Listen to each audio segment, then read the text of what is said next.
Shalom. I'm Olale Joshua. Word for today. Leave no vacuum. Matthew chapter 11 verse 28 to 29. Come unto me, all ye that labor and are heavy laden, and I will give you rest. Take my yoke upon you and learn of me.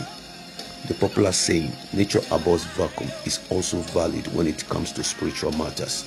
That is why when the burden of sin is taken off at redemption, we are expected to take up the yoke of Christ immediately, because empty space do not stay empty for too long.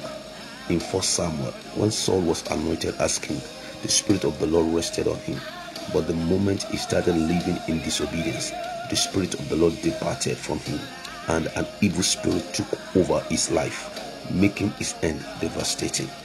Beloved, don't just be content with being delivered from sin and the devils.